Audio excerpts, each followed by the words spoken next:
Of the ancient biblical cities of Sodom and Gomorrah, Sodom was the one destined to become more notoriously renowned, for it was in Sodom that Lot, the gracious host that he was, offered up to the local sex fiends his two virgin daughters, instead of the angels for whom they cried and whom he was entertaining at his dining room table inside.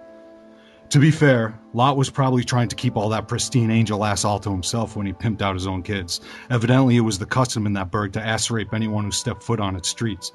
Now, to be sure, any place that was to serve as the etymological origins of the word sodomy must have been the last exit before the toll to hell, but God, in his merciless wisdom, laid waste to both Sodom and its neighboring Gomorrah.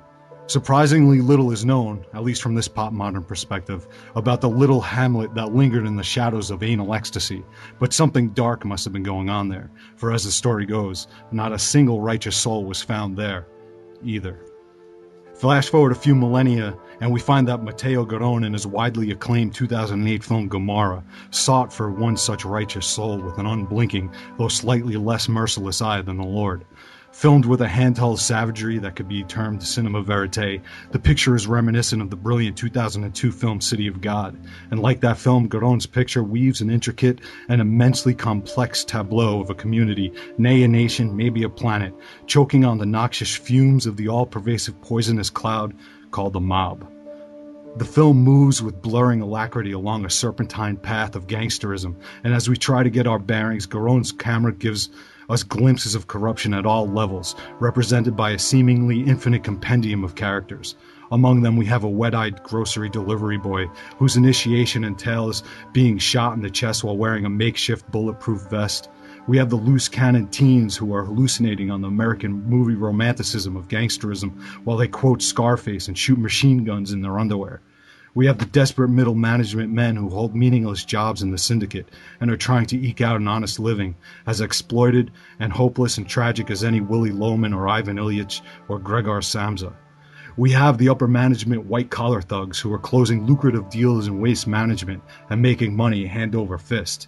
And then we have every low-life high roller in between, each with some sort of agenda. We have all the victims of this, and holding it all together, we have the ongoing threats of the warring factions, internal upheaval, and of course Shakespearean betrayal. It's enough to make your head spin, God knows, but Garrone manages to portray this with a stark verisimilitude that kept me rapt start from finish. Not a single note is off key, at least none that I could hear, and the world seemed real to me, more than real, frighteningly real, and just when I'd start to lose the threads of the storylines and exasperation would begin to set in, some illuminating connection would be made among the characters and I'd be right back in it. Garrone is in control of his subject matter, no doubt about it, and it's no small task considering the magnitude of it. This isn't your run-of-the-mill American nostalgia take on an old gangster picture, and it's not some Hollywood same great taste new bottle mafia hipsterism. It's better, much better, because it has a point of view, it has conviction, it has something to say. The biggest buffoons in the picture are the kids punch-drunk on Hollywood. The film dismisses them utterly, in fact, and it becomes evident somewhere along the line that this picture is an indictment not only of the preposterousness of romanticizing gangsters in movies, but is a condemnation of organized crime itself. It's a wonder that Garrone and Roberto Saviano, the writer who wrote the nonfiction book upon which this film is based, are still alive today.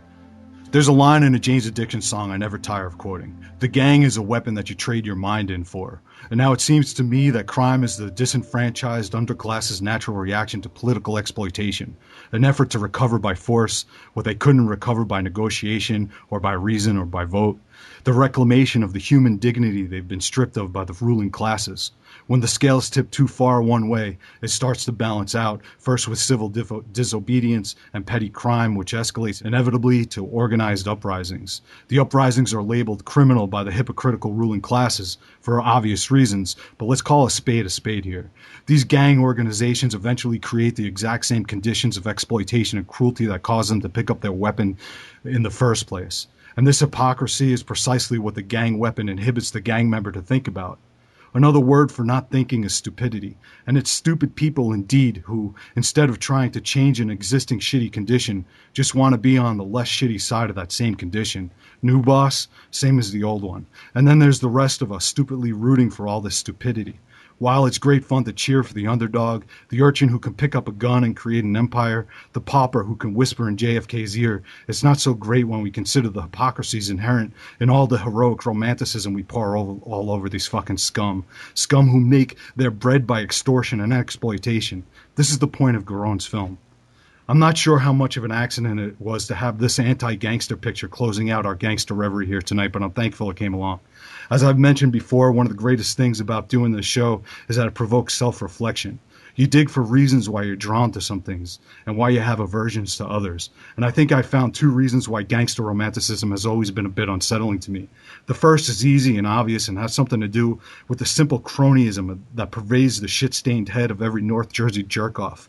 The who do you know, scratch your back mentality of the asshole driving the BMW with the police shield in the window and expects impunity.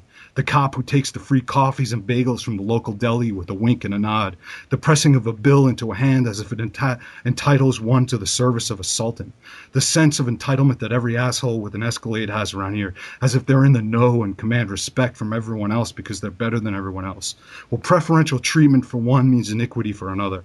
Who cares if I'm Italian or can press cash into a palm to grease the wheel? It's all tribal mentality, no more sophisticated or self-aware than a gaggle of monkeys who came down from their tree 6 seconds ago. I rejected all this shit long ago when I started to think about the world and myself in it. If you're one such self-entitled sultan prick, try it. Thinking it is. It might make you less of an asshole and less angry about and miserable about the world you live in, the one that you created. The other reason has something to do with my grandfather, a Sicilian immigrant, and the time when I asked him about the mob when I was 14 years old, and punch drunk on the acknowledged genius of Scorsese and Coppola, and starting to romanticize gangsters and that North Jersey cronyism I just spoke about. It was my grandfather who opened my eyes, not those filmmakers, when he told me in his broken English that he's been trying to get out from the shadow of mafioso all his life. It was the reason why he left his beloved homeland in the first place, he told me.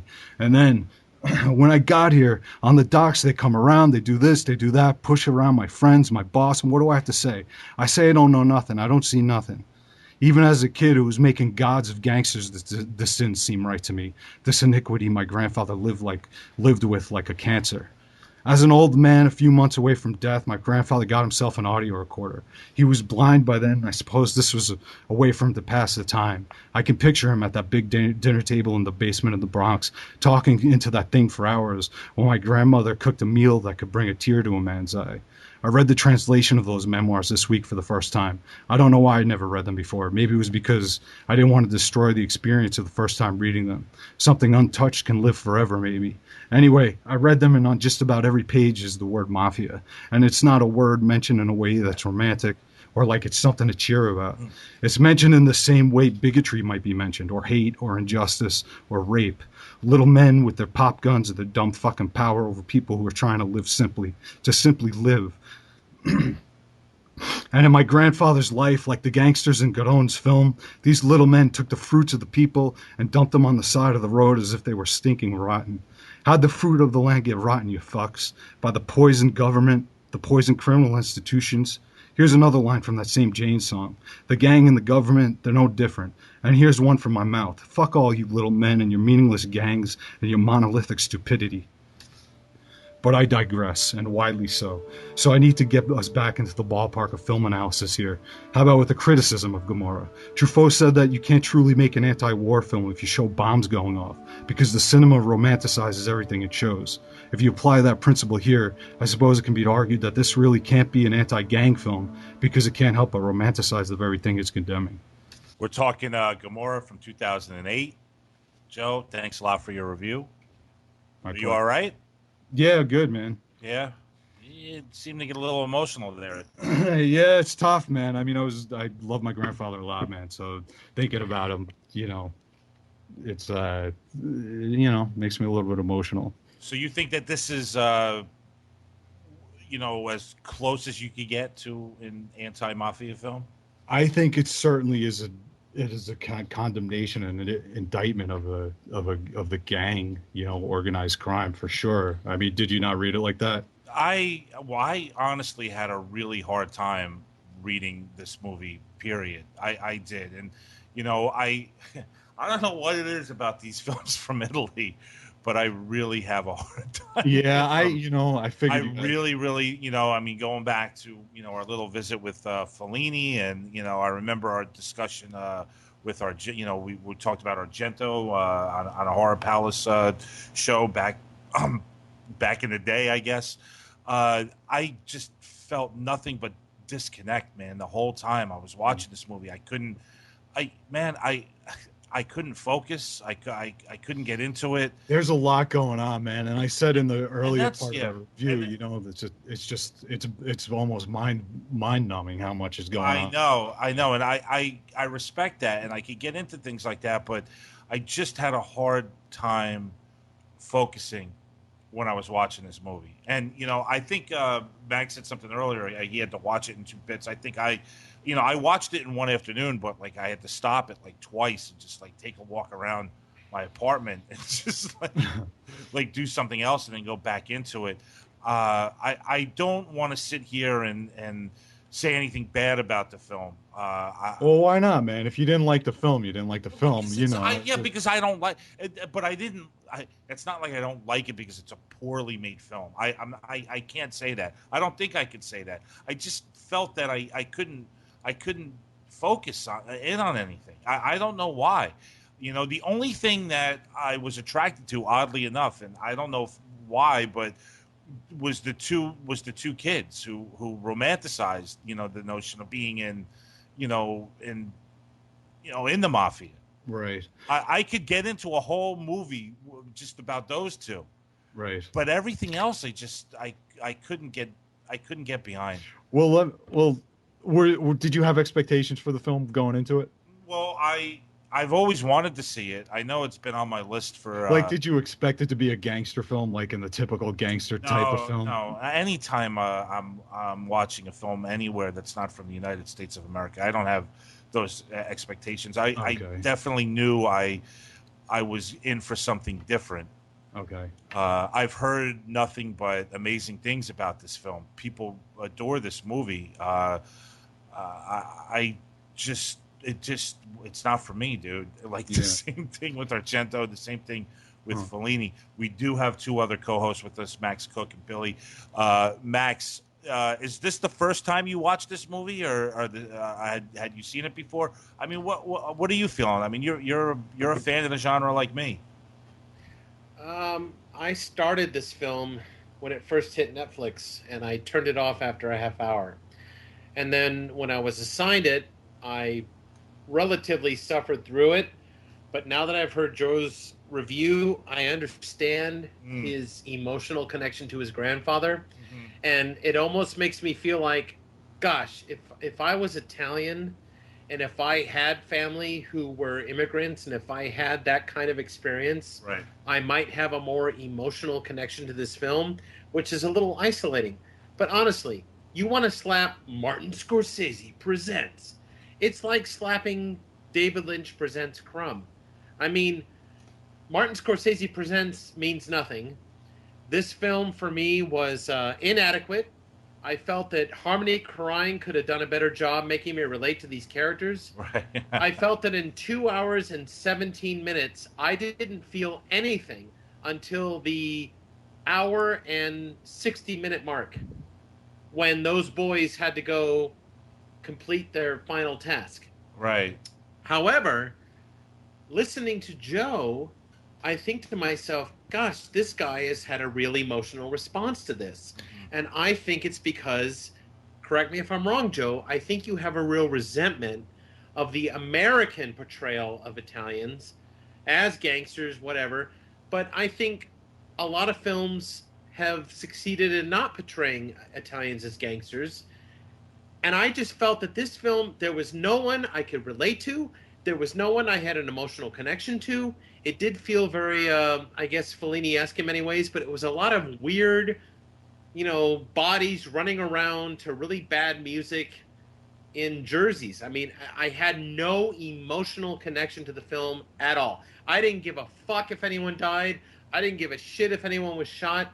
and I wanted to feel more. Disconnected, right? I mean, I was completely disconnected. Yeah. But now I'm wondering if it's a Mediterranean thing. Well, maybe if I was Italian, I would feel more. I would feel more for these Euro kids, doing the thing. But nothing had an emotional stake at all. Well, I don't think that I didn't feel like emotionally connected to any of these films, any of these characters either. Really, I felt connected to the depravity of the community.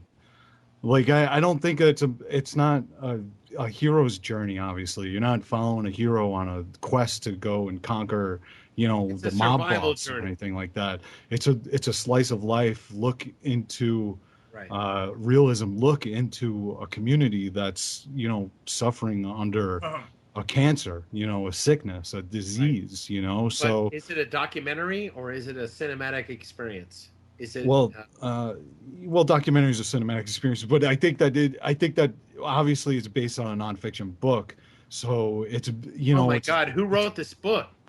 Was the book as long as the movie? Well, the book actually Roberto Saviano was the book had like 100+ characters that it followed around. It's nonfiction too, and nonfiction. This is all based on reality. And this guy who wrote it is now under permanent police protection because of the death threats he got from for writing. So this isn't a romantic gangster film. This is a look at the reality of what it is. And I was so glad that I can't believe. Look, I've never seen it before. And it is just like an act of serendipity that it came at me like this, because listen, I don't give a fuck how Italians are portrayed. Look, I know I said that on that last show. I was trying to come up with something interesting to say. Who fucking cares? You know what I mean? You come off pretty like high Italians. Yeah, all right. I don't know that it's that I feel. But it's the main reason why you don't watch The Sopranos, right? Yeah, Joe, you have a grudge, chip on your shoulder. Yeah, okay. Again, I think that most of that has to do with me trying to find something more interesting to say about the fucking Sopranos and why I don't want to watch it. But there is some truth about what I said about the cronyism in New Jersey and how it's just I find it reprehensible. Honestly, no, wait. Let me stop. Let me finish, Max. Let me finish. Secondly, I think that in large part, the thing with The Sopranos really is just like the same kind of shit that happens when somebody tells you that a band is really great, but all you like Kings of Leon. Somebody tells me that they're fucking great, right? That is a bunch of bullshit. Now, wait, stop. Don't tell me what I'm saying is bullshit, Max. I am and so listen, you can't stop. I know Sopranos is important to you. Listen, would you listen to me? So I know listening. Sopranos is important to you, but I think Jesus Christ, can I talk? Can I say something? Listen, it's the same shit as any mass media thing that gets played out. I did not have money to subscribe to HBO when that show was coming out, so I didn't watch it when it came out. But by the time that you can't even. Can you?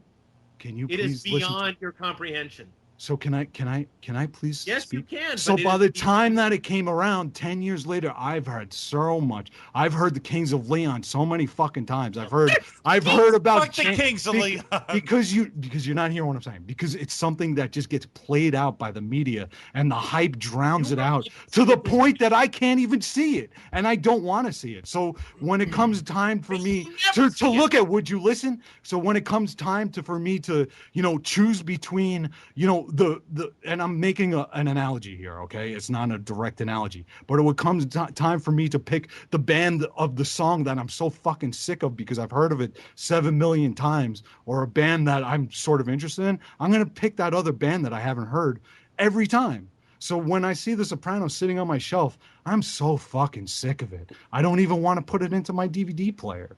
I don't care. I know. All right. So how is Sopranos sitting on your shelf? Because Tom gave me the DVD. Why would you do that, Tom? Why would you give such an unappreciative person? Oh my God, it's so important to you. Who cares about the fucking Sopranos? Jesus Christ. Why would you do that, Tom? Because why would I lend it to him? Why would you lend him? What did you lend him? The first season. And he's sitting there looking at it.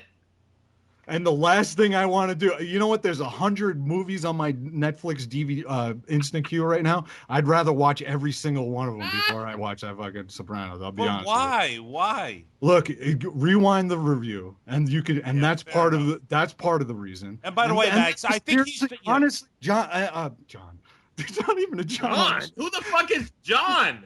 No idea. But honestly, what I just said about hearing the same thing and it being so clouded in hype, that's probably really Clouded in hype. It's one of the greatest artistic achievements of humanity.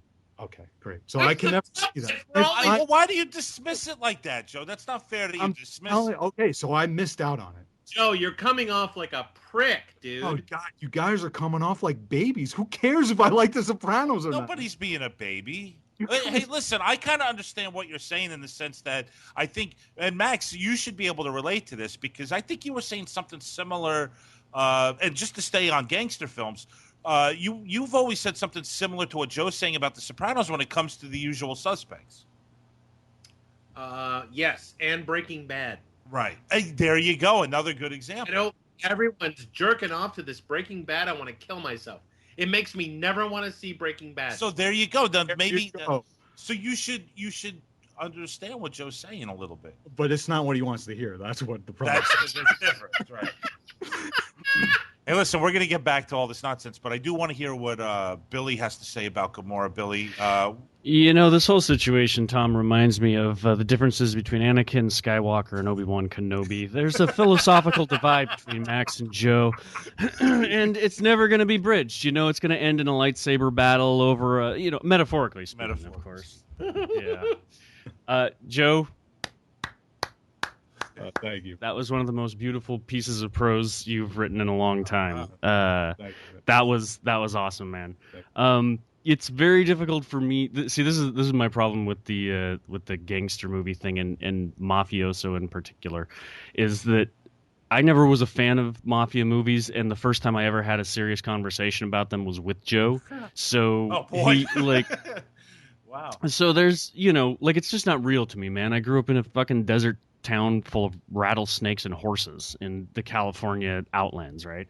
So the whole concept of the mafia and everything is, the first time I ever took it seriously was, a conversation with Joe. So, as far as Gomorrah itself goes, I liked it. I thought it was, I didn't think it was as great as everyone made it out to be, but just showing the sort of day-to-day banality of what goes on there. And also my favorite parts were those about the dressmaking stuff, the tailoring stuff, and the waste disposal stuff, where you see that this is how this affects you personally. Like it gets into the mainstream of everyday life and everything that you do. You buy a sandwich somewhere and it is impacted by criminal activity and all that stuff. So I enjoyed it. I thought it was good. I'm not bothered by Italian films. I think that Italians make films in a really particular way that's interesting to me. It's so effortless, the way they direct their scenes. What do you mean by that? I don't even know, man. My theory is that it comes from growing up around classical art, and it's just something you take for granted. It's a very Mediterranean thing. You just have an effortless sense of the visual that is immediately puts me at ease in a really strange way. Fellini does it. What was visual about this film? It's the same sort of weird. I've actually been through Naples before, and I was sort of horrified that I hadn't seen a lot of Fellini movies at that point, but Fellini always had these post-war panoramas of bombed out buildings in the background and half completed construction sites with these skeletal girders clawing at the sky, and I had never seen that for real until I passed through Naples on a train once, and there was just mountains of trash along the sidewalks, along the sidewalks and along the train tracks, and filthy laundry hanging in the alleyways and everything. And you could just feel the oppression of that environment. Absolutely, You know, that's the one. it felt like hell. Yeah, and that is very visual in this film. The architecture of those buildings, how everyone's on top of each other. I mean, I feel like it's you're on a descent through hell. You know, like you're passing through the hell that humans have made of their own surroundings. You know, so yeah, I enjoyed it. Palpable decay, and I do want to make, and it's man-made. You know. You know what? And this is something that I've been sort of grappling with the past few weeks, Tom. When I've been approaching these reviews and stuff, I'm beginning to care less and less about whether I like a movie or not like a movie. But if I could find something interesting to use as a touchstone to consider, to meditate on, it makes it worth my while, you know. So while I don't know that I even thought this was a great film. I don't even care, but it really gave me an opportunity. It gave me an opportunity to write something that I probably always wanted to write about. You know what I mean? Right. So, of course. I mean, the main objective here should be how we feel. I guess really feel about a movie more than whether it's, you know, we like it or not. Of course, Joe. Well, that said, it probably makes me a bad. But I had no feeling. But any feeling inside of me was just gone. I felt empty. Like watching this movie, I felt nothing.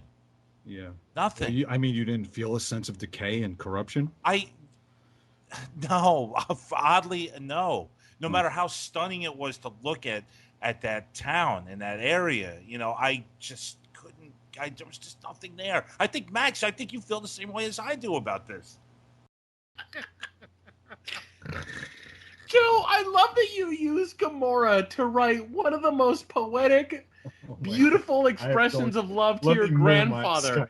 You hated this movie. It meant nothing to you, but here's an opportunity to write about your granddad. And it was so beautiful. No. And no, Joe, no. I didn't hate the movie. Now you get to shut up. Okay. All right. But I am not. No, let's get one thing clear, Jeffrey. I'm not going to shut up. Oh! Shut up if you're saying things that aren't true and you're putting shit in my mouth, because I didn't hate the movie. Now, Joe, you're not going to sit here and tell me you fingered your asshole to Gomorrah and wrote about your granddad. You used this as the perfect excuse to write a beautiful soliloquy to your grandfather. Of course this film did not bring out love for your grandfather. Are you telling me that it really did? Gave me cause to sit down and think about why I might like or dislike gangster films, or how I feel about them, and why. This movie, there's no way this movie had the power to do that to you. It this did. Movie is not powerful enough to do that to you, Joe. How can you say it didn't do that to me? It did. I mean, I just read something for 10 minutes straight of that came as a direct result of the viewing. Okay, if you say so, my man. What do you guys think? You think that this particular film, erupted those unbelievable emotions that Joe wrote about his granddad? Film? Well, to say that it didn't... The long-nosed fucker and the guy with the raspy voice? But listen, to say that it didn't would be accusing Joe of being a big phony. No, but I'm just saying it's like Tom loves it, which Tom relishes saying. Yeah, Tom is just happy that Max has turned his acid from him to you, Joe. Here, Joe, you have some of this. I don't care that you guys didn't like the film, but I'm not going to apologize because I found it interesting. There's no way that this film had that much of an emotional impact on you. There's no way. My life has an emotional impact on me. Movies and stories are ways to access those emotions. So this particular film accessed that emotional response about your granddad, which I think that it's unmistakable based on what I wrote. Saying I'm going to waste this book I could write on my grandfather on Gomorrah. Waste it. I did not wait. I felt... Wait, hold on. See, there you go. Putting something in my... How is that... how is what I just wrote a waste of... I don't know, words? Because, Joe, you segued about Gomorrah into this unbelievable aspect of your granddad, which wins one us small, tiny aspect of my grandfather, by the way. Okay. Which had everything to do with corruption in Italy and and Joe, gangsterism. I Talking mean, about his what are we experience talking as an immigrant, which has nothing to do with Gomorrah. Did Gomorrah really elicit? These are a bunch of No, scumbags. I am not going to accept things that you're. Listen, I'm not going to accept an things that. emotional connection. Matt, to. stop. I'm not going to accept things that you're pushing on to me. You're saying that it had nothing to do with immigration, the immigration of my family, but it had everything to do with it, as I stated very carefully and articulately Joe, in the review, because the reason why my family immigrated to America was because of gangsterism. Not this level of gangsterism, Joe. This is a Z level, personalityless You expose. didn't like the film. That's okay. I don't care that you didn't like the film, but it provoked what I wrote, Max. It's not. I mean, you can't say that it didn't. Joe. Okay. I mean, Jesus Christ, what are we talking about? Honestly, Max, I think you're punishing Joe for not liking The Sopranos. Joe, Yeah. it has nothing to do with Sopranos. Joe, I want you to look at me in the eye, Joe. We've made eye contact. I want you to tell me, Joe, I want you to tell me that Gomorrah brought out those feelings about your grandfather truly. That Gomorrah had to do with it. That you are giving this film that much credence that it pulled out that unbelievably gorgeous, emotion-filled soliloquy you wrote about your immigrant grandfather. It stirred things. Watching this film, the experience of watching this film, regardless of its quality. Joe, yes or no? Yes or no, Joe? No. What are we on? See, Max, no. Tom, what are we that simplistic that we're reduced to yes or no? I mean, Don't you dare say that. But he's asking you a question. No, I'm not saying the question. Are you guys fucking insane? You guys are crazy. I mean, you guys are crazy. You could make a movie about your granddad. You could make a movie about the experience of your granddad coming over here. You could be the first Italian-American filmmaker to say, fuck you, people that make movie about mobsters and Italians as mobsters. Fuck you, Sopranos people. I'm telling you the story of my grandfather. But are you using Gomorrah as the catalyst? It's hard for me to buy because you just said because you didn't like it. I accept the fact that you didn't like it. I don't know why you can't accept the fact that I connected with it. You did not connect with it. Oh my God. Do you want me to reread my review there, Max? The review was lovely. You did not have an emotional connection to Gomorrah.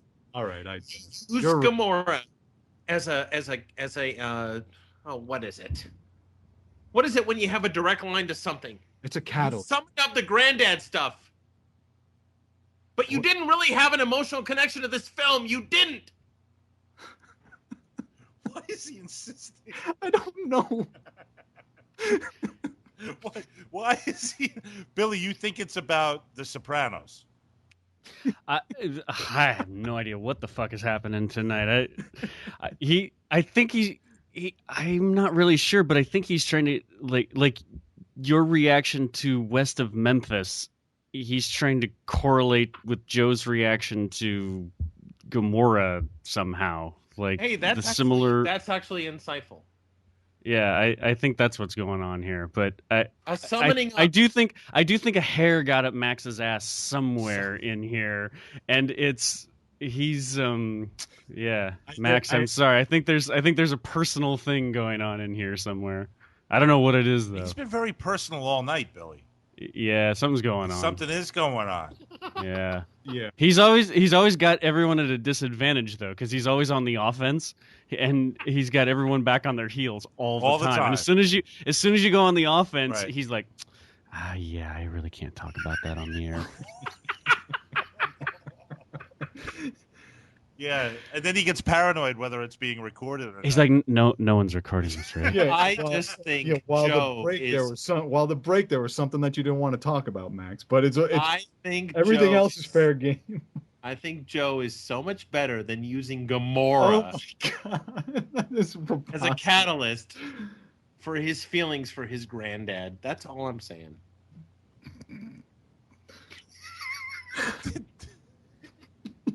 Why is he saying that, Joe? I don't know. I don't know what's going on, Tom. Joe, why is he insisting that this is the truth? Something's going on with Max. I think Max. Yeah. I think. Listen, look, we've been on Skype for a couple hours now. What's going on, put up Max? Is 3 everything pictures okay? of girls' asses. I think and he's put fucking up losing his mind. An open asshole with a finger in it as his. Now, what is happening? Are you depressed, Max? Does this? Yeah. Are you depressed, Max? I'm always depressed. Like, is it worse this time of year? Like after Halloween happens, and then. Is it something happen? Like, what's going on over there? Something happened. No, nothing happened. Hmm. No, I just, my bullshit meter went off. You don't think I'm being sincere No. about what I wrote? I don't understand. You're being sincere about your granddad, which really reached me. I was like, that's so beautiful, but I guess I can't buy the fact that Gomorrah. But wait, but hold on. Are you being honest about that, Max? Are you really being honest about that, or are you just starting to like? Are you being truly? No, is that an honest statement? Because I'm not going to argue that statement if it's just to get me to get a rise out of me. Joe, you are a guy that assigned us Fellini. I bought your passion for Fellini. I'm having a hard time buying the passion for Gomorrah. Like I said, listen, I'm less concerned with whether I think this film is a masterpiece or a great film. I think it's a damn good film, honestly. Okay. Was I incredibly moved by it and shook by it? Only in the sense that by the experience caused me to access emotions and feelings that I have about gangsterism and my heritage. I don't understand where. I just wish better gangsterism examples did that. But here's the quality about this movie. And this is Italian and not an Italian American. Oh no, and this is exactly what it is about this movie and how it accessed those feelings. Is that this is an anti-gangster movie, and that's Part 2. Can I jump in? You think about your grandfather in this way. Hold on. I may have an insider or maybe bullshit. I don't know. Max, do you know anyone who's actually affected by the mafia? The real mafia, not the movie mafia, not Coppola, not James Gandolfini. The real world. The real world in which a real mafia exists. Okay, I did, but he's no longer with us. Okay, I feel like I've heard from. Listen, and I don't either, but there's been a running theme in here that you view the mafia as a filmic creation. It's a genre of film, the same as cowboys chasing stagecoaches and all of that stuff. But it's real. Like there's a real world where that really exists, and I just feel like what Joe's talking about is that your real life experiences carve you out and make you a personality. And then you see a movie, and a movie is about, if it really affects you, it's usually because it's about those life experiences you've had. And Joe has a legitimate experience to relate to this, and you don't. And that legitimate experience is based on a film that's about the reality of crime, not the movie romanticism. And that's exactly what the point of the review was. It's not Paul Muni jumping on the running boards of a Rolls Royce and gunning at James Cagney, you know? No, I think that's very fair. I don't romanticize it, but I'm still finding... I just think, here's the thing. My experience was when I first had a conversation with Joe about it, it was the first time I ever thought about it in terms of, oh my God, like this is a real thing and this actually affects people's lives, you know? And not everyone has that experience. So I sense that it's difficult for you to believe that anyone could see the real version of that as emotionally affecting. But it's the same. I mean, you have an experience that you would have an emotional reaction to that we wouldn't. Because and that's why this film did this, Max. Not because of its emotional power, but because it's about the reality of living with organized crime. Right. And it's not glorifying it, it's not romanticizing it, and that's why it's difficult to, I guess, like, because it doesn't hold to the expectation of a gangster picture, but it accessed it in me in a way much deeper than Goodfellas or The Godfather even. although I could argue that for The Godfather, but even though those films are infinitely greater and much greater crafted films and works of cinema, this film to me accessed something that those films didn't. Right. No, I can see that. That's fair. I just didn't understand. Now, Max, I didn't understand how this film could trigger anything, especially the stuff with your granddad. But I mean, I know it's very realistic, and I know it's very modern, and I know it's very now. it's not about the film. It's not about. But your the film. granddad didn't have to experience any of that shit that went on in the film. Of course right? he did. Of course he did. Yeah, but in another time. Look, he tried to start after the war. But he's like, I mean, Not gonna talk metaphorically, he's like the guy that walks away from the car, and in Gomorrah and says, "I'm not you. I don't want to live that way." No, Billy. attempts- He's like the guy who had an actual passion for life and was designing dresses or whatever, and the fucking mob beat his soul down, so he had to drive a truck. Okay. So there you go. So there was something about living. I get it. I do. And I have to say that the ending, which I don't want to spoil for people, but don't listen. It's a very indifferent, cold, icy ending. It's a very icy cap on everything. And if your granddad experienced those experiences, then I'm very sorry that he did. And I understand that you got that from the film out of him. I'm amazed because for me, I did not have an emotional connection to the film at all. And I guess I'm being judgmental and confused and It's not even confrontational because I didn't have that same reaction. But here's the deal: we're not thinking.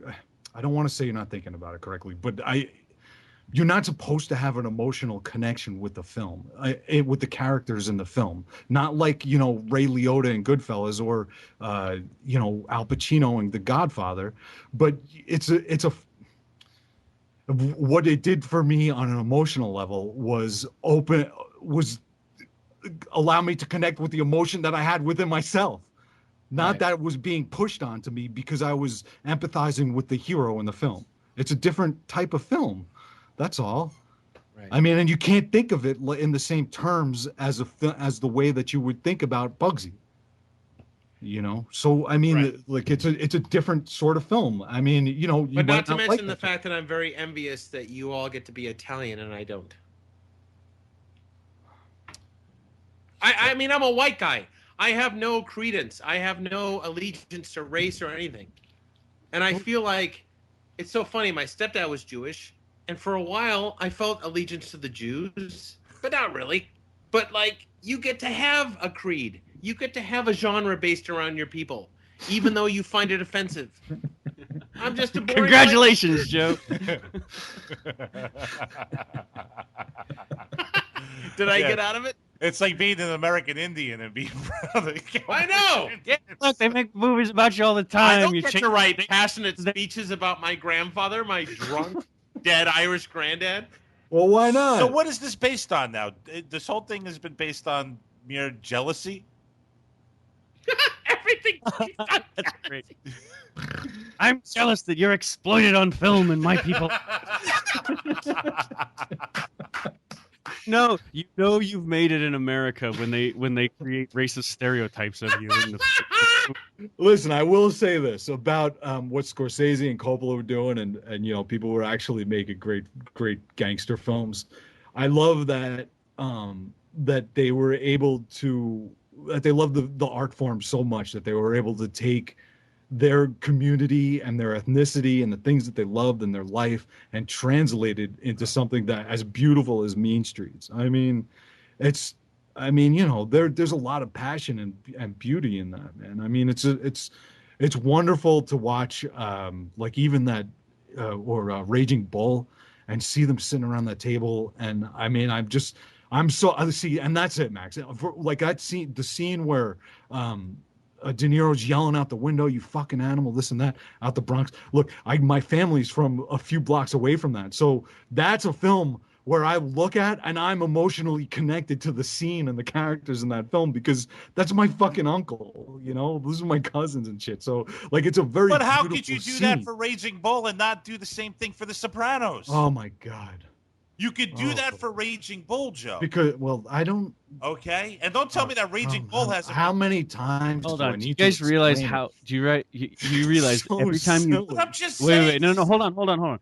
Every time you bring it up now, you are pushing Joe further and further and further away from ever wanting to see that show. Every Thanks. time you bring it up. Thanks, so counselor. But it's so true. I mean, God. All right, whatever. Who cares? I love The Sopranos. Trust me, I know. Joe's been talking about Infinite Jest for 6 months now, and he finally realized he had to stop talking about it, and I went out and bought the book. So, ease up. You got that, Max? Ease up. And I think those will be the final words from our Gomorrah review. Just ease up.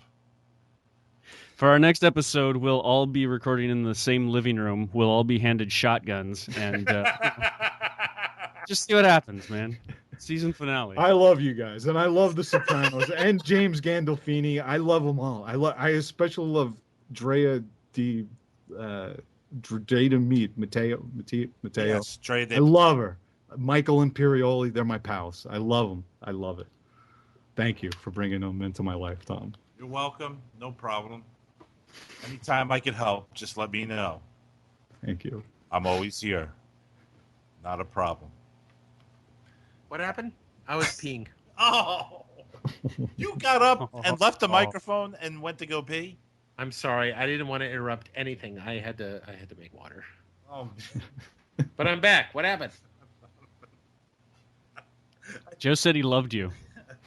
Joe just said he loved me? I did. Yeah, I and you love missed. Joe!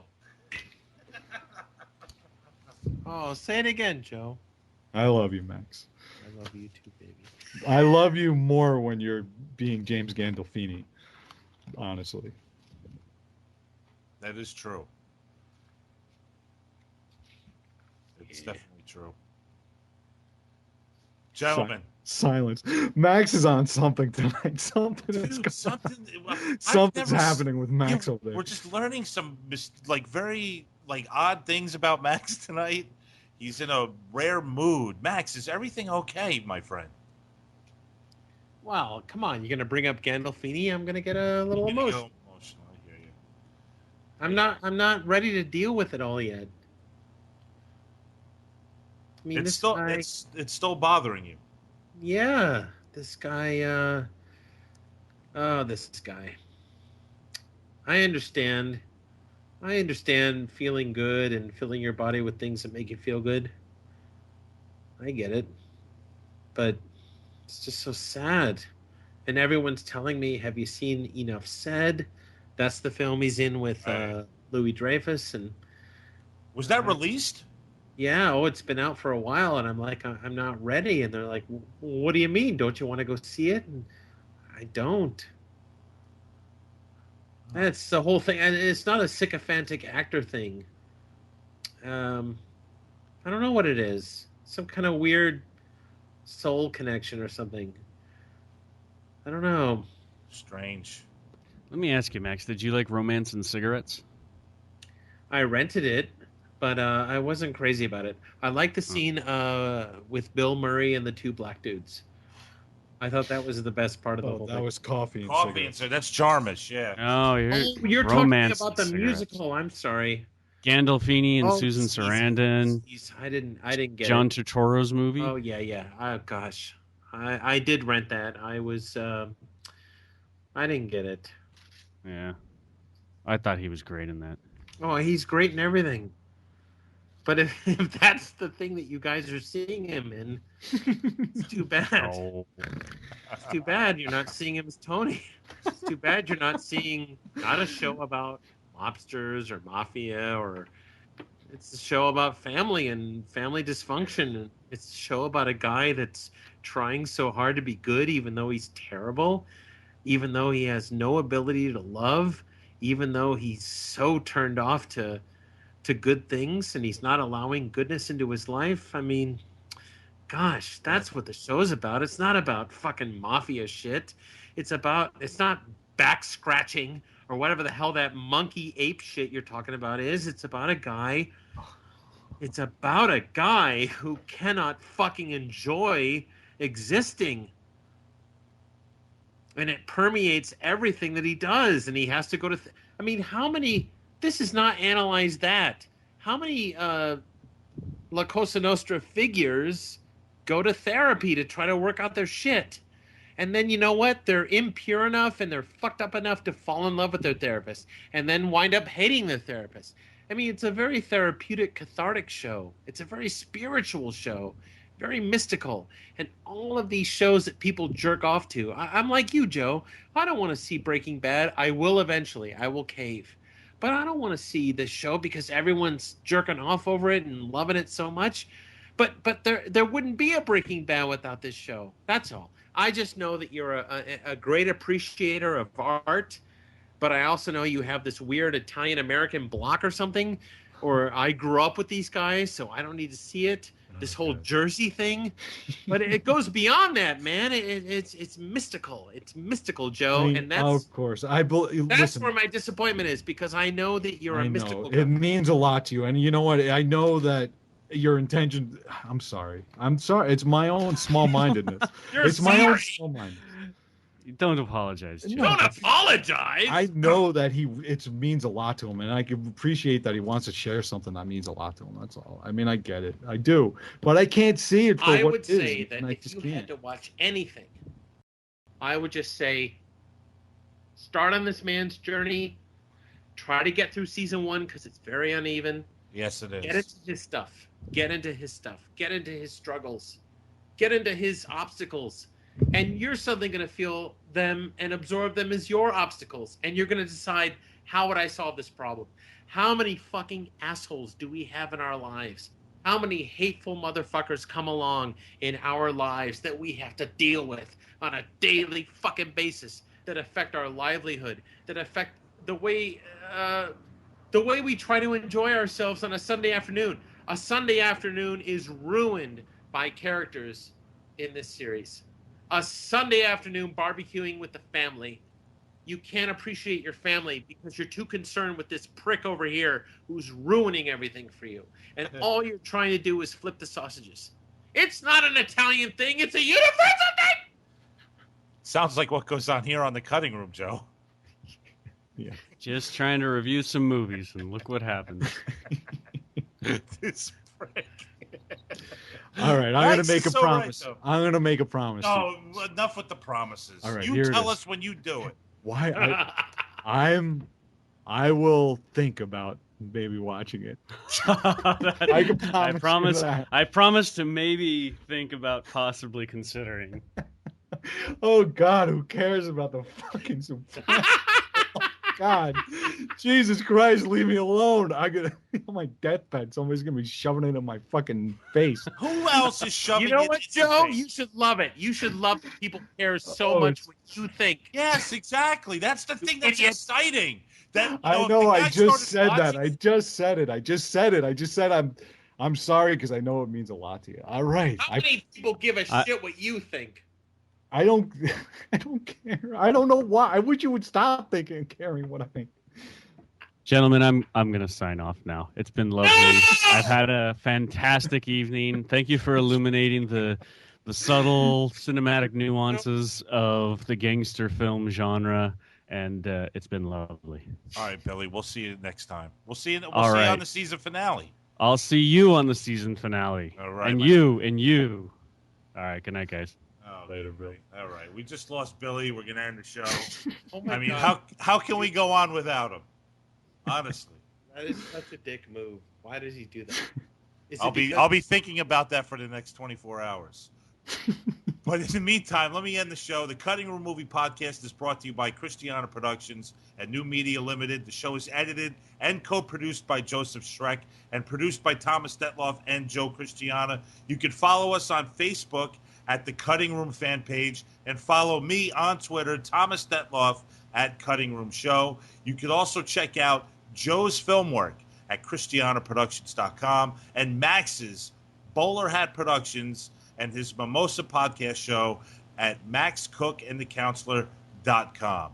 Music from The Cutting Room is done by the Zillatones. Check them out at... Who's laughing? Why are you wrapping up the show? Are we done? I'm done. Are you done? Well, evidently. Can I just say one thing? Yes. Well, there's a new Richard Cheese CD out, and I'm Santa Claus. And I want people to check it out. Oh, absolutely. That's all. What's a Richard Cheese CD? It's called Cocktails with Santa. Is it a music CD? Yeah. You never heard of Richard Cheese? No, I haven't. He's that guy. Tell him who he is. He's a lounge singer. Right. He's very popular. And I'm Santa Claus, so that's all. Oh, cool. I didn't know we were done. I'm so... What? What, because Billy leaves? Well, I just thought it was time to wrap it up anyway. It felt natural, Max. Oh, I see. Organic. Go ahead. It did. Music from The Cutting Room is done by the Zillatones. Check them out at www. Who are the Zillatones? There are new music. They've been playing during this episode. Yeah, this whole episode they've been playing. You now ask who they are? You haven't heard them yet. You've heard them all night. They've been playing all night. Joe, tell him that he needs to pay attention. He's not paying attention. When Something's did the going on. Zillatones come along? We're working on reimagining the Cutting Room music, and the Zillatones are great, man. They are. They're. I love. Now, Joe, I love you their talk. stuff. Now, who do you talk? Now, let me ask you this. All right, since since we're obviously not ending the show immediately here. Perhaps Max is right. There are still other issues. All of a sudden, the Zillatones. Yes. I don't know who they are. Yes. Let's give a man a minute. Exactly. Yeah. So we've been talking to these dudes, the Zillatones. I've just made contact with them, and they like the show. They want to do the music. You made contact with who? Mike. I need to. What's the name of their band? The Zillatones. Okay. Yeah, really good stuff. Now you've been. Yeah. What no, kind of found them on. It? It's like it's like surf rock. Nope, like surf rock. Okay. Yeah, it's good stuff, man. It really is. I really do like it a lot. Found them on Reverb Nation. Been talking to them a little bit. First show that it's coming on. So Reverb. Really excited about it. Now, Billy, have you heard the Billy's Zillatones? gone, Tom. Billy, have you heard the Zillatones music yet? Yeah. And guess what? It's sort of like the Mayor McCheese of podcast music. I can't really. Gotta go. Billy, can you just hang in there just for a couple more minutes? Gotta go. Bye, guys. Love you. Talk to you. He just left. He just hung up. But here's the thing. Now, folks, listen. We record the show on every other Monday evening. It was exactly like I know this guy. I love you, Billy. I love you. I don't get mad. I really think it's fucking hilarious now, your behavior. It was exactly at 10:30 p.m. I have a clock right in front of me. Exactly at 10:30 p.m. because that's his limit. He's like, yeah, that's it, guys. It's 10:30. I mean, jeez. Can't you stay on for 7 more minutes? Are you having that bad of a time? Listen, I can understand if he's got a hot girlfriend there or something, but jeez. Even if there was we'll have to get to the bottom of it next week. No, he's not going to answer. You know what? After a while, you don't. Oh, he'll answer. He'll answer. You ask him why he left. He'll tell you. I'm sure he'll tell you. I will get to the bottom of it, Max. We have to get to the bottom of this behavior. What do we have? One more show and then we're done for a while? Yeah. How long is the hiatus? Holidays. What?